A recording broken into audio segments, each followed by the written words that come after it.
Today I have the Galaxy Note 20 Ultra in Mystic Bronze with a black camera sticker. The front took a nasty impact on the top left corner, causing the entire display to fail.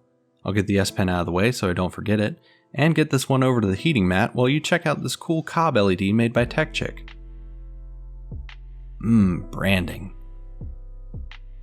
After some generous heating, I'll use a thin metal pry tool or razor blade to separate the adhesive on the back. It's a bit harder considering the mountain of a camera bump that keeps it raised off of most heating pads. Inside is a familiar design, a plastic antenna shield at the top, and a metal shield attached to the wireless charging coil. This metal shield has 6 normal-sized Phillips screws that hold it to the frame, along with 2 Lego-style connectors. It can be pulled away, and the rest of the coil is held in with light adhesive at the bottom. Ripping the wireless coil can have adverse effects, like not being able to charge your phone at all until it's replaced.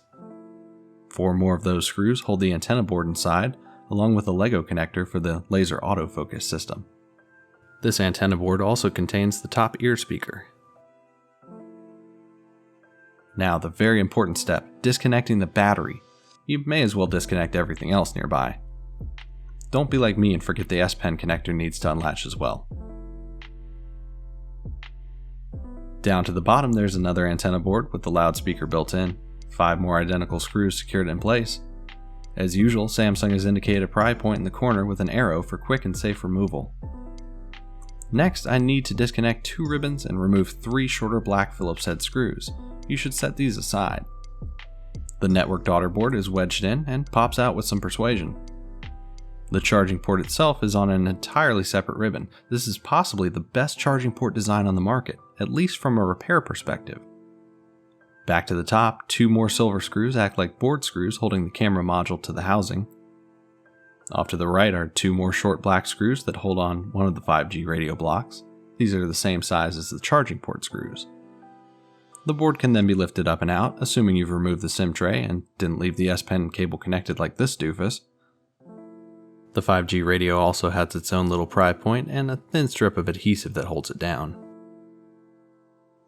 Down to the lower left side of the frame is the second 5G radio. This one is held in with 2 long silver screws. I usually praise Samsung for their consistency, but this feels sloppy for a flagship. The selfie camera needs to be transferred over as well. It's held in with a glob of hot glue, and some heat will help remove it safely without breaking the camera. Alcohol is the solution here. A generous helping around the battery to soften the overwhelming amount of adhesive that holds it in.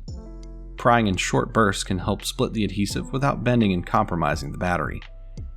While I appreciate Samsung has had some battery issues in the past, those issues were not the battery falling out, and this is just way too much. The new part I'm using is a service pack from Samsung where the display is built into a replacement frame with some small components already installed. This is more time and cost effective when repairing devices. While the color may not match, the customer opted to go with a black frame instead of waiting for a part order. From here on, it's just reassembly in reverse order. Because of how things are layered, like the charging port being below the antenna board, it's important to reinstall them in the order they were removed.